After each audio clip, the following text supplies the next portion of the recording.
Welcome to AOL.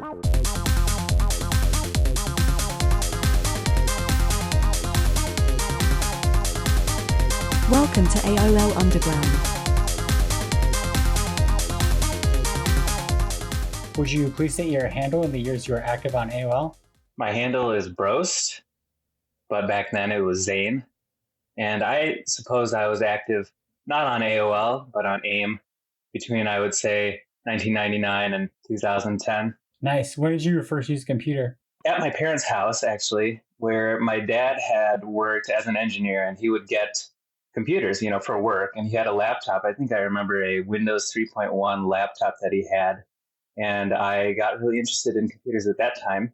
He had some programs on there. I remember like Harvard Graphics and Lotus Notes and stuff like that. And as a kid, I just liked checking that stuff out and creating stuff. And I thought it was really cool. What's Harvard Graphics? That was a program, and it was like a popular line of programs back in the early 90s for like doing graphics. I guess it was what Photoshop was back then, or maybe more like MS Paint. And so, do you remember the first time you got online? Yeah, I think so. It was probably in the late 90s. For a long time in my family, we avoided getting on the internet because, it was too expensive. Eventually, we got on free internet through the library, which was called MetroNet. And that was, connected at like 22 kilobytes per second on our 56K modem. That's how we got online. And I remember I wasn't necessarily on AOL at the time. We did see some free AOL discs in our time. They didn't last very long. I remember seeing AOL very early on too at like my friends' houses and stuff like that and thinking like, this is a really cool community. I want to be in here. What are all these colors?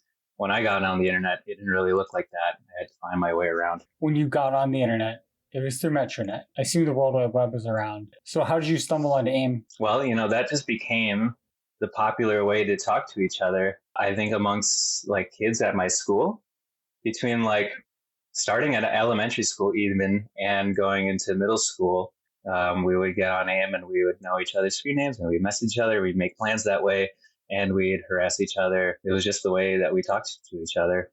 Nice. Is there anything specific you remember about AIM? Yeah. Very early on, found my way into progs. I think that, at some point I just started wanting to learn how to hack AIM. I think that I thought it was so cool. It would be really cool if you could log into one of your friends' accounts. That would be like the coolest prank ever because that's something you're totally not allowed to do. So I remember looking at a very, very early age, like looking up password crackers and password stealers and kind of coming across that terminology and coming across prog websites at the time and downloading progs like that and always being disappointed that it didn't work the way that I expected it to. There was never any magic button that just told me somebody's password.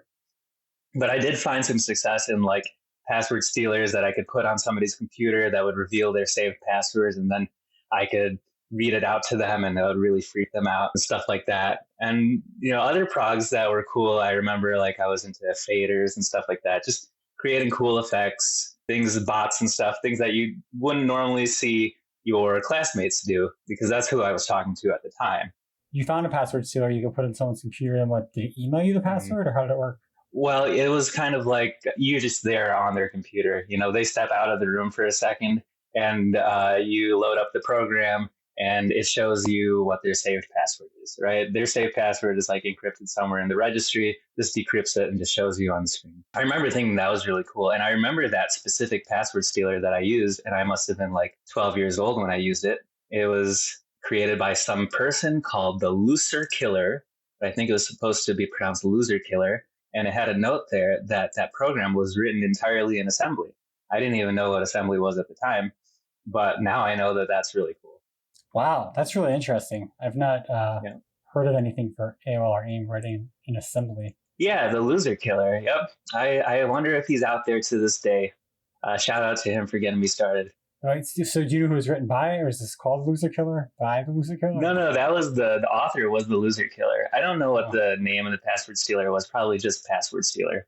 Interesting. Did you ever get any viruses? I think I did. I think, we had our fair share of viruses, but we also, in my family, we had a few brothers. We were all on the internet pretty early. And so we were also getting into like Juarez and stuff like that. So it's hard to say where we got the viruses from at times. Right on. Did you ever get into any programming yourself? I did, actually. Very much early on, when I was probably even like a kid younger than 10, I played around with QBasic, and I was aware of what Visual Basic was. That was cool. I didn't really get very much into it, but I was aware like this is a way that people make programs. And then when I saw progs, I'm like, okay, so these people are making programs using Visual Basic. And that's kind of where I hopped on the Visual Basic and I started to make programs there. I guess one of the first progs that I can remember making for AIM was when I was first getting into AIM and into progs. I had first started coming across chat rooms, and that's when I started running into people that had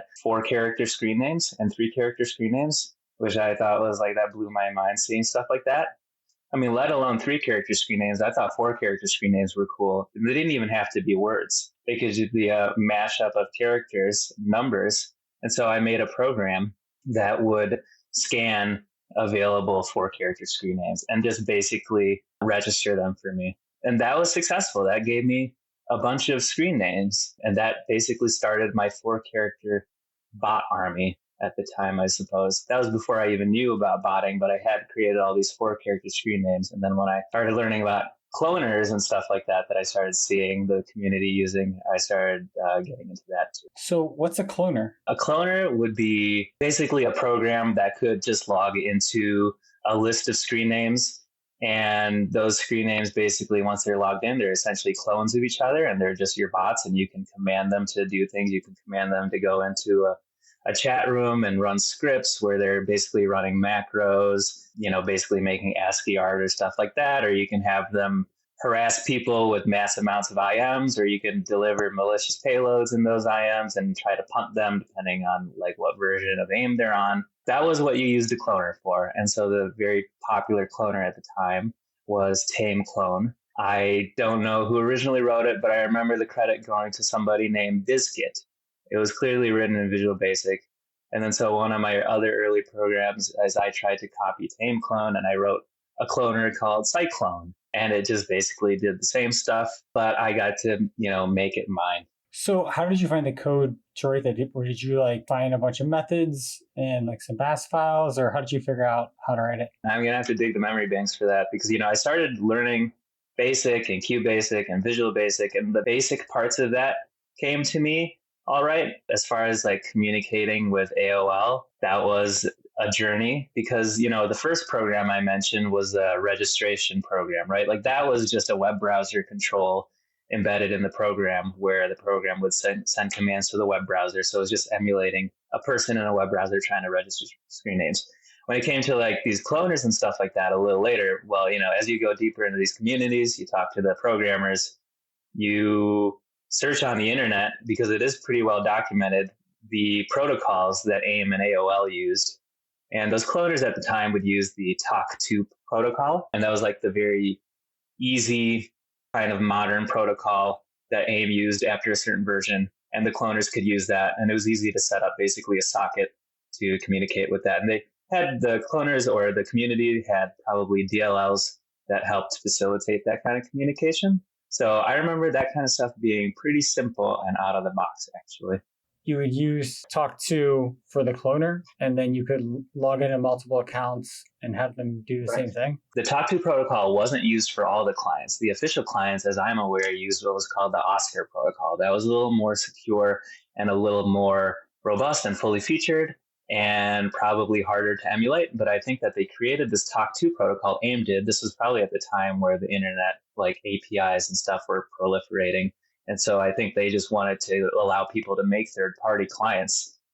So there was this protocol, and the proggers definitely like to use that because that just allowed you to have a gateway to AIM or AOL. All you had to know is the server, and basically you would know how to talk to the protocol, or there would be a library that helps you talk to the protocol. And that way you could just log in, send messages all through built-in functionality that's already there. You're using the cloners, you have the talk-to protocol. And how do you keep track of, so let's say you wanted to send a message. You had 20 accounts, you want to send all of them the same message. Do you just have an array or something of your accounts, and then you just run the same function for every single index in that array or something? Yeah, absolutely. Hopefully it was that clean. I mean, this was Visual Basic code from when I was a teenager or prior. So it basically is like that. You have an array with all your account information. This holds all of your sockets with all of your connections, and you just use those individual sockets to, handle your communication with the server for that account. And you mentioned chat rooms. So AIM had chat rooms? Yeah, AIM had chat rooms. Yeah, and they were probably like AOL chat rooms that you're familiar with. And there were public chats and there were private chats. And I found everything related to this community through the public chats on AIM. I remember there were two very popular community chat rooms. And this is going to sound funny because the one that I spent the most time in was called Powerpuff Girls, obviously named after the cartoon at the time. And the other rival community was the Blink 182 chat. And these were very big communities. Most of the time, if you were to join an AIM chat room, you would see the room was full of bots that were basically, pretending to be women and asking for ASL, asking for people to IM them, and then delivering them viruses or affiliate links or something like that. But these communities, somehow, I think they were full enough that they would get to the point where the room limit would be full, where bots couldn't get in, and they were popular enough that people were always in there. So there are like these regular communities of people in these chat rooms. And those were actually the places where, I would see people with 3 or 4 character screen names join, and I was like, what is that? Yeah, so those are the chat rooms. And then through there, when you start to get into the community, you learn that there were a lot of private chat rooms where, you would have to be invited to join the chat, and this was like where all the people were hanging out with their really cool screen names and stuff like that. And so like going from a public chat room to like one of those private communities is like where all of the stuff was going down, with all of the cloning and all the programming and all the talking to programmers was all happening in these private AIM chat rooms. Okay, so how'd you end up in Powerpuff Girls? It's just one of those things where you're just clicking all the chat rooms until you find the one that sticks, the one that has people talking in it. It's definitely not anything about being a super fan of the Powerpuff Girls at the time, although it was probably a pretty good cartoon. In fact, it was. But it wasn't about the Powerpuff Girls. It was just about, that's where I knew people hung out, I think, just by clicking around. There was a list. If you were to look, like maybe find a chat room, maybe it was like a menu item, or if you were in any chat room, I remember very distinctly a panel at the bottom of the chat room where you could browse the other public chats. And that's where you would find them. I remember another popular one was also the computer chat, and that's where older people would hang out. So yeah, I totally wasn't aware they had chat rooms. Okay, so there's chat rooms, go to Powerpuff Girls, a lot of bots talking to you, but then you end up figuring out about the private rooms. Do you remember the names of some of the private rooms, or like how'd that work? I'm trying to think here. They were always very simple names, like blah, chat 1 through chat 10 or whatever. I think that some of them were named after the AOL equivalents, like Ixa or Island 55. Yeah, I don't really remember the main private chats. I remember it kind of being a cycle of like, what chat to hang out with. It always changed every week which chat you want to be in, which chat all those cool screen names are hanging out in. And I don't know why, but that's how it was. Was there any, moderation or anything from AOL itself? Like, did Catwatch show up or anything? Or Toss Advisor? Or did that not exist in AIM World? That's a good question. The private chats had admins, and I think that's why people would go from the public chats to the private chats. The people that created the private chats would have administrator privileges over it. They could kick people from those chats if they wanted to. That was just basically, it was self-moderated as far as I recall. Yeah, we didn't have guides or toss advisors. I mean, this wasn't a paid service, so I don't think they really cared so much. That's why you had all the spam and porn and stuff like that. How do you become an admin of a private room, and how do you lose admin rights to that private room? I think you have to make the room. I think that there were popular programs also that would make the room, and they would manage the administration rights for users. That would there would be a bot in the room that administered the room, and the users could send commands to that bot. So then the users are assigned administrator privileges by whoever created that bot. Basically, I think only one person has rights, and that's the creator of the room. But I think that programmers had some convoluted way to make other people operators in the rooms as well. So was there whereas in any of the private rooms? I think that if there was, and I think there was like a bit of file sharing, like people on AIM could, expose directories to be shared for files. And I think that maybe, they had the capability for that. But I remember mostly going to other sources for whereas, like going to IRC or going straight to the internet or going to, P2P Kazaa or something like that. You made some cloners with the Talk to protocol. What other programs did you make? Cloners, I guess the things that I wrote the most of were crackers. And I also wrote a bunch of fake programs that were password stealers. So password stealers and crackers.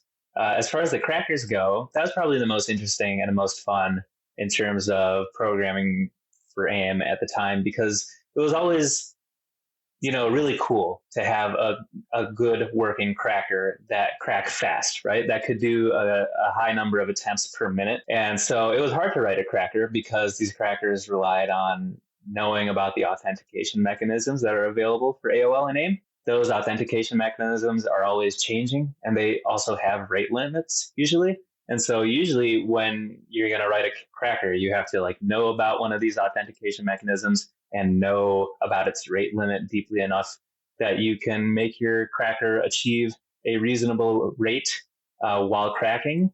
And I guess the ideal case would be that you find a endpoint that doesn't have rate limiting, and you keep that to yourself and you write a cracker for it. And so usually it'd be like if you had a public endpoint that had rate limiting, you could probably write a cracker that did hundreds of attempts per minute. If you found your own private endpoint, probably get thousands of attempts per minute, from a single socket on a single computer. And those private endpoints are usually this was at the time AOL and AIM were dominating, and they were always releasing new features, and security on the web was still new and a new frontier. So they didn't have a lot of these known security patterns that they do today. So when they would roll out new features, there would always be a new authentication endpoint. And these authentication endpoints would be different than the authentication endpoint before. This would have new rate limiting. It might give you new information about whether password is wrong. It could be an information oracle, if you know about that kind of thing. You said information oracle. Yeah, I mean by that is you find an endpoint where you start sending requests to it, and based on the type of request that you send, suppose you send a mail form request and the endpoint would give you an error.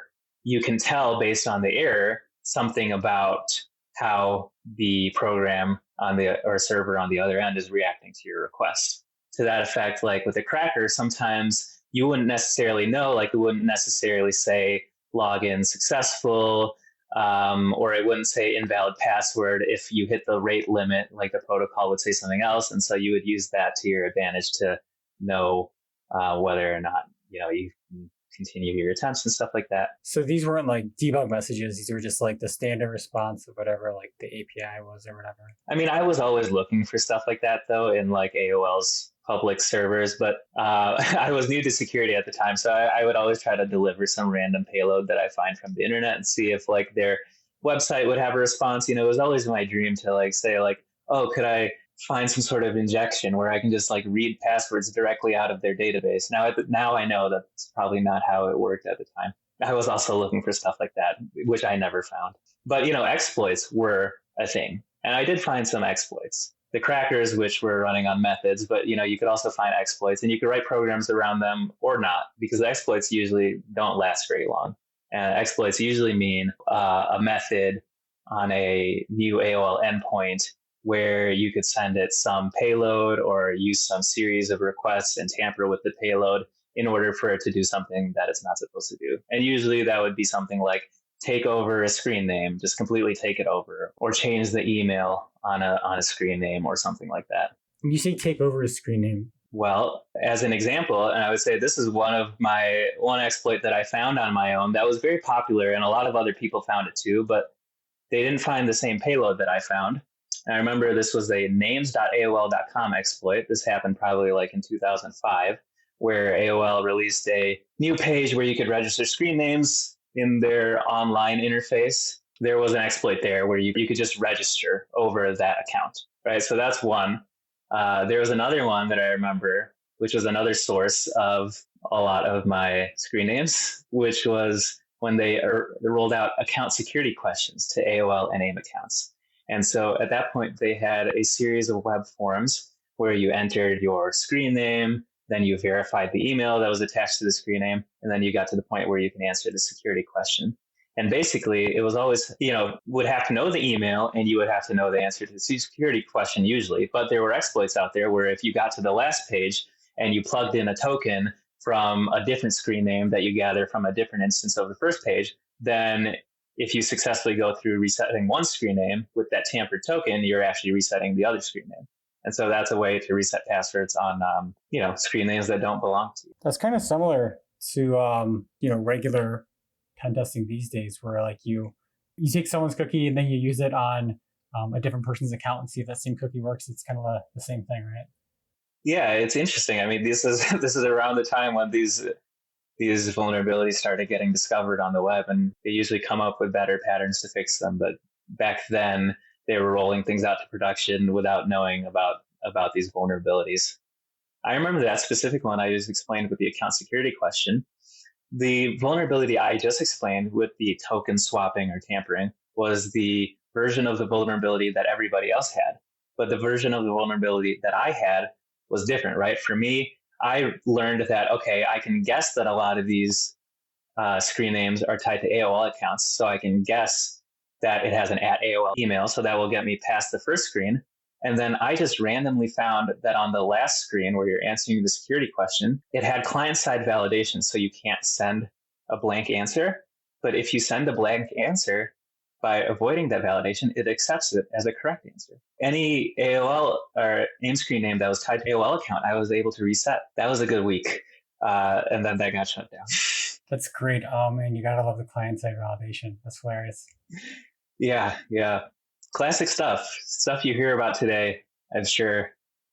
Stuff you learn about when you're programming, like first things that you're not supposed to do is only client-side validation. So when you were interacting with the web pages in an automated fashion, were you using like MS Shadowdock DLL with Visual Basic, or how were you interacting with those web pages? If I could achieve it with just a web browser control in a Visual Basic program and just send browsers to a web browser control, then I would do that. And in fact, a lot of my crackers were made that way. But then sometimes I would have to, initialize a socket, or sometimes like in terms of these exploits, it would be tampering with requests. At that time, you would have tool sets that could send HTTP requests manually. I think I remember at some point, I really liked the browser Opera. And at the time, Opera had some pretty good developer features that were, I think, ahead of its time. So you could tamper with the contents of a page. And so you could basically tamper with the form and then reload it from its cache. And then you basically are able to change the client-side code and interact with it as if it's still a valid page.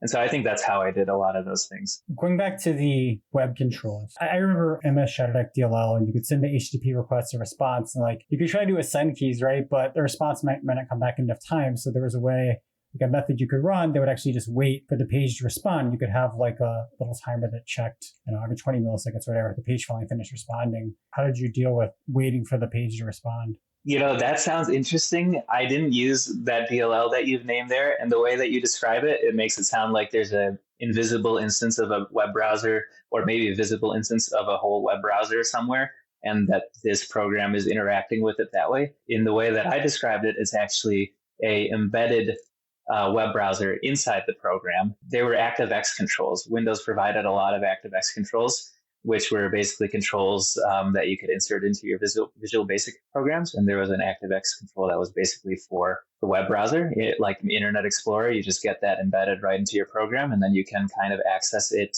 and you can access its document object model directly, programmatically. And then through that, you can also access its events.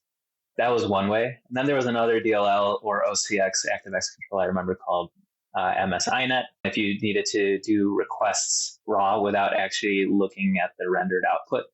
But I was a fan of kind of like using the rendered output because it helped me prototype. And then otherwise you would just use like a WinSock socket, which would just be like a raw socket where you could connect. And, that would be for those crackers that are on random protocols. Like there was one cracker that used one of the SMTP endpoints that didn't have rate limiting. And so you would use a socket to connect to that. An SMTP endpoint, but I thought, so did AIM have email? AIM eventually did have email, yes. Eventually you could get an @aim.com email. This was a method that was floated around. I didn't discover it, but somebody did, and I learned about it, where you log into the SMTP server, you do your hello, and then you do an auth command, and then you can do a AIM screen name and password, and it will tell you if it's correct or not. Once it's correct, then you're logged in, and yeah, you could theoretically send a authorized email through that SMTP server. I guess that must have been around the time that they introduced email. That would explain why, an SMTP method pops up.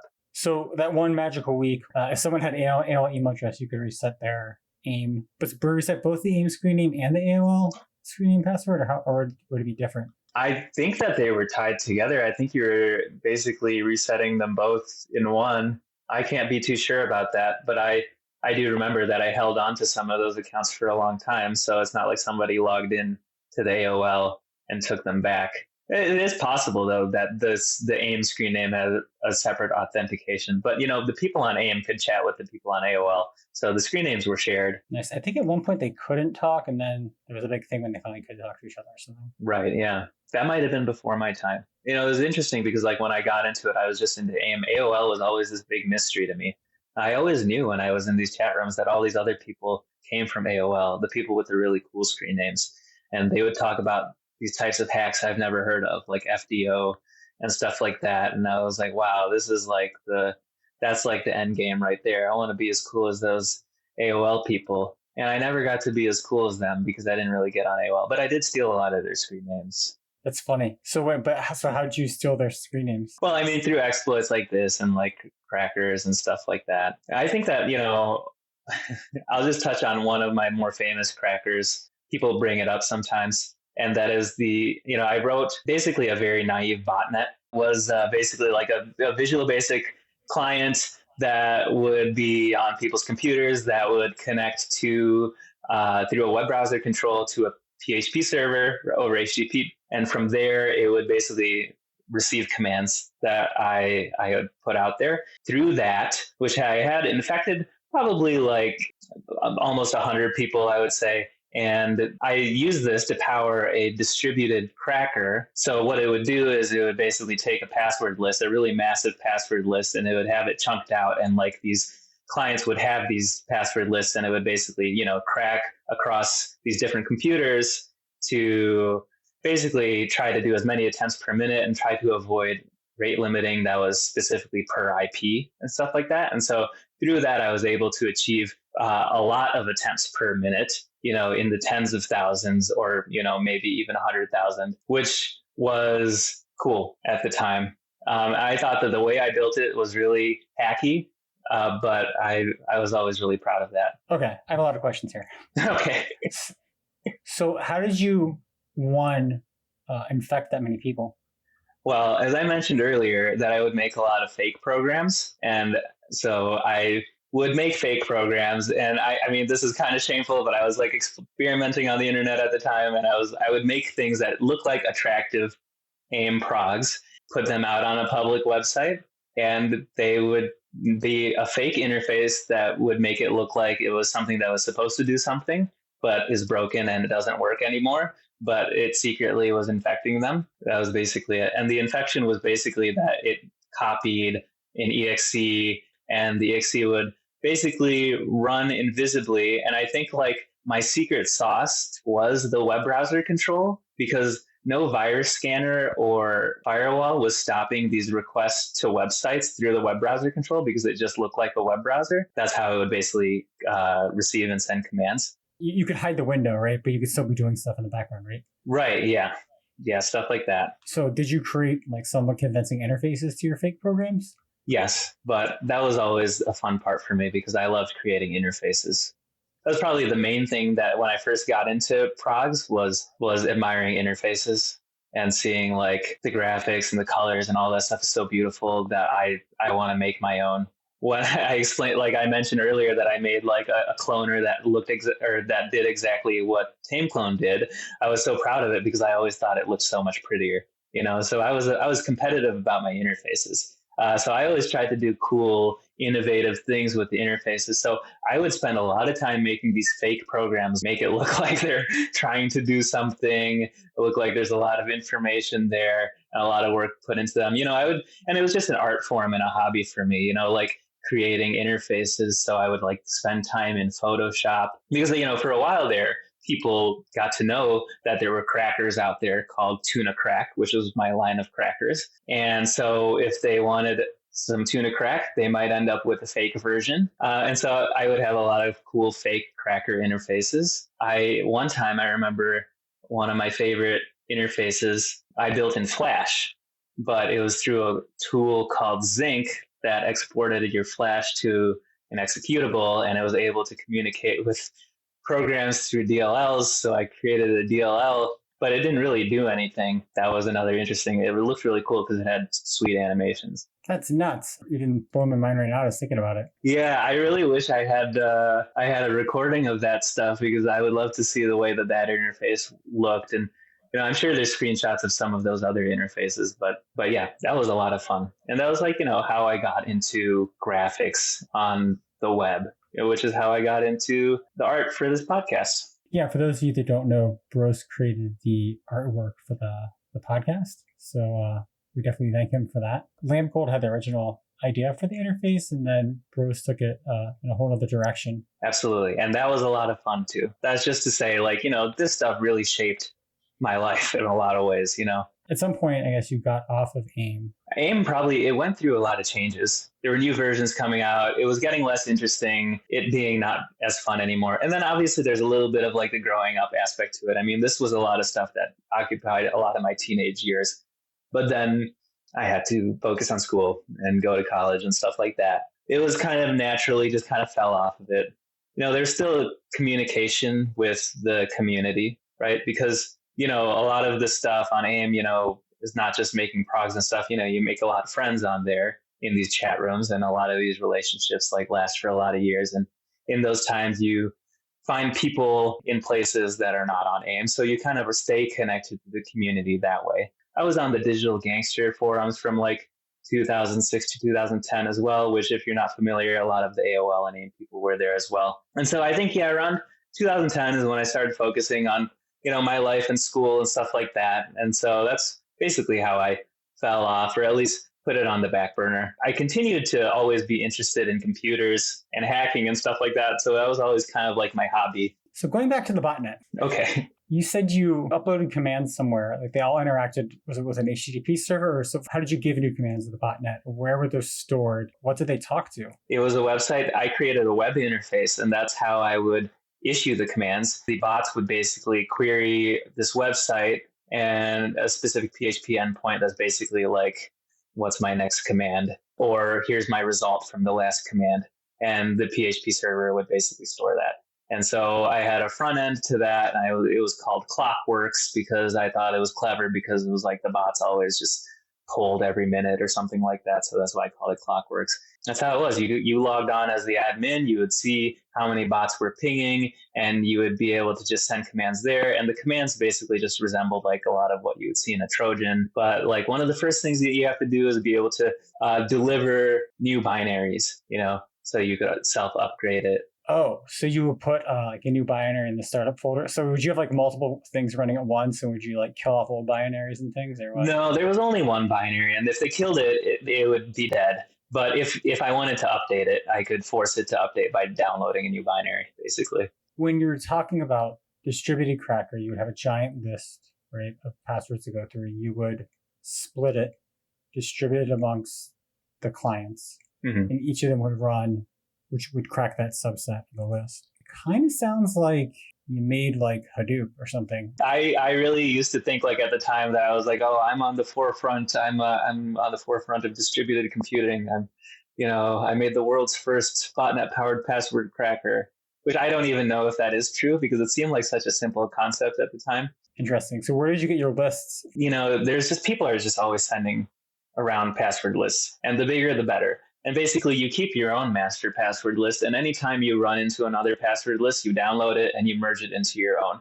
And so your list gets bigger and bigger and bigger. I don't remember how big mine was, but I built it up over years and years and years. So it was a massive list. I think there were some parts of the list that I probably got off like public hacking sites too. Like I remember Alta Vista and stuff like that. I don't know where I got the list, or maybe public hacking forums, because there were so many of those too. But it was just a matter of finding as many lists as possible and combining them. So did you ever do anything else with Clockworks, or was it just cracking? It was just cracking, yeah.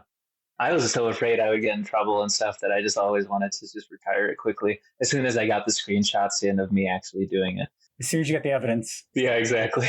As soon as I cracked like all my favorite screen names. That's funny. Okay. So wait, you said earlier you mentioned tuna crack? What was that? Yeah, tuna crack. Yeah, that was just a random name that I gave my crackers, my line of crackers. They were all called tuna crack. There were different versions. I don't remember what they were called. I remember what the first one was called, but I'm a little embarrassed. It was called tuna crack jelly version. So it just sounds like I was just being really random at the time, which sounds totally possible. Yeah, that's what it's called. The interface of the tuna crack, does it have anything to do with fish or not? Usually not. No, actually, not ever, as far as I can recall. It was just some cool high-tech looking interface, whatever I could come up with. Yeah, I should have done something to do with fish. But, in a name like tuna crack jelly version, there's so many different things that you could put in there. So that's really funny. Yeah. So did you make any other programs? For the community, not really that I can remember. I think I made programs for other people in the community that were more enterprising, like in terms of like they were doing web scraping and spamming like that. And I would, do some coding on behalf of people like that. What happened on the Digital Gangster forums? I'm not familiar with that. That is a forum that a lot of AOLers hung out in. And I think I remember at the time that I joined May 2006 or May 2005. I remember it was a few months after it started. And here's what I remember because I found it in a news article, right? DigitalGangster.com had just started, maybe the news article about Camo's arrest, or maybe it was some other news article where somebody shouted out digitalgangster.com. And then a wave of people joined that month. And, I was aware of the AOL community. I was aware of these hackers. I was aware of Camo and these people. And so I saw that news article kind of circulate in the chat rooms. And then I was like, oh, so this is where the real hardcore hackers are hanging out. And then so I went there. That was a website that was founded by YT Cracker, who you previously interviewed. A lot of it was kind of like his fan club for his rap. It was otherwise just a place for a lot of hooligans and shenanigans and a lot of people just talking about hacking, a lot of people trying to show off and, do the biggest hack to get clout. It was very active between like 2005 and 2010. Another thing that made it very active was when hacker on digitalgangster.com named Trainwreck hacked into Miley Cyrus's cell phone or something like that. And then, he did a leak of all those pictures, but then also shouted out Digital Gangster there. That month and year, whenever that happened, there was another huge wave of people that joined. So at some point, it was a pretty big deal, actually. There were a lot of people on that forum. Do you know what the server-side software was for that? DigitalGangster.com was a vBulletin. At least one time, finding a hole in the vBulletin upgrade that they did at one point and being able to spread kind of a worm through a hole. Basically, they did a vBulletin upgrade that had a recommended plugin that would allow comments on people's user profiles, and those comments were unsanitized, so you could do XSS through them. And then so me and another member of the forum named MX developed a script. And actually, if you were to search for this vBulletin exploit, search my name and MX, you would find this exploit out there, probably on some Metasploit DB or something. And we wrote a script that basically would, comment on somebody's profile. They would go and read that comment. And then in the background, there would be some AJAX happening that would basically post another comment on somebody else's profile that was exactly like the same. And then it would also post a thread somewhere because it has an authenticated user session. So we're able to do like XSRF and stuff like that. And so we would post a thread saying Zane and MX owned me. So everybody was posting threads saying Zane and MX owned me, and everybody was confused, and that was great. That's really interesting. That sounds like that MySpace exploit kind of, that one of those original ones that like took down MySpace. That dude got in trouble. I assume there was no repercussions on Digital Gangster for that, or was there? Yeah, no, there were no repercussions. But yeah, you're right. And it's like it's a familiar exploit because I remember I hacked into another vBulletin forum similarly, but with a different hole. It was just another hole that allowed XSS. And, there I would basically, instead of posting comments on people's page, I would have people post a link into their signature, and then somebody would click on that link, and then that link would take them to a YouTube page. But in the background, there was the same exact secret worm code that would do, these AJAX requests that would repost the worm to their signature. And it would also give me a reputation. And then I got banned from that forum for doing that. So you're okay. So the other one weren't as forgiving as Digital Gangster, it sounds like. Yeah, but they were not as hardcore hackers. That was the Tribes community, which was a video game that I played obsessively for a majority of my life. That is interestingly related to my name today, Broast, because for a long time, my name on the internet was Roast, because that was a screen name that I obtained on AIM. And so I liked that name, so I like to go by Roast. But then when I got banned from the Tribes community, I renamed myself to Broast because I was banned to Roast. So that stuck. So you just came right back with Broast. Right. Sounds like you learned a lot about exploits, specifically like web application exploits, just over the years. Did you turn that into a career? Exploits are one thing. Just learning a lot about web technologies is really what I turned into a career. The exploits and stuff came with, at the time, analogously, I was learning web development, right? You couldn't learn these exploits without knowing HTML, JavaScript, CSS, and knowing a little bit about how servers work, right? So at the time, I was learning a little bit of PHP. And so these things I did for like freelance, and I even did freelance work for the community. I worked on, a lot of people on digitalgangster.com gave me work to work on their freelance work as well. And so through that, I kind of built a solid portfolio of web development experience. And then from there, I have basically turned that into a professional career doing SaaS web development, for basically enterprise SaaS companies. And so, I've been a professional software engineer now for about 10 years. I'm a manager. I manage a bunch of software engineers. And so I would say I have turned this time on the computer, hacking and learning the web, into a career. Because now this is what I do. It's web dev, it's servers, web browsers, the back end and the front end and everything. And it's also the interfaces, the user experience. All that stuff came from making programs on AOL and learning exploits and stuff like that. I think that like the people who really took an interest and passion in this stuff turned something into it, usually. And, it always inspires me or surprises me to hear about people like, we learned that Mark Zuckerberg wrote a fader once called the Vader Fader. People were in this community. It inspired so many people to like get into computing. AOL was so huge at the time that like when it was gone, it took a lot to replace it. And it was almost like Facebook kind of filled that hole too. I think that it had a bigger influence than, it's even given credit for sometimes. And, to that effect, like it's very interesting to see basically that fact that,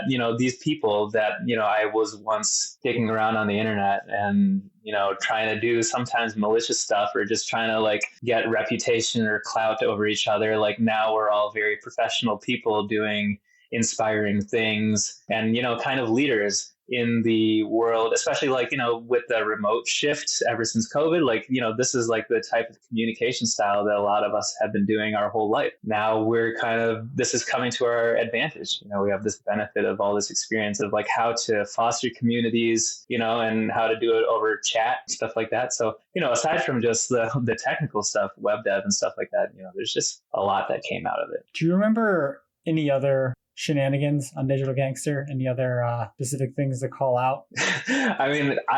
So much stuff that happened. Everybody was angry with each other all the time and trying to hack each other. Some of the more memorable stuff, giant hacks that would make the news and stuff like that. Otherwise, we would always just hang out together. We would, Stickam was a new community at the time. We would hang out and like be on webcam together and like get to know each other, be threatening each other and hacking each other. It was always a very competitive community. So if anybody new joined, it would take a lot for them to get respect. There was a lot of, people just kind of working for clout. They were just kind of trying to do things and trying to get respect from the people that were like the elders to them or the legends to them. At one point that was me too. And so that motivated me a lot, but then a lot of that happened in that community. And so that's why things like that Miley Cyrus hack happened, right? Like that guy was in the community for a while, but he was trying to get respect from everybody. And then so he went and did that hack, which is kind of crazy. And I think it probably ruined his life. Things like that occurred. Other than that, I think it was really interesting because, obviously YP Cracker was also a nerdcore hip hop artist. So that was like exposure to that world as well.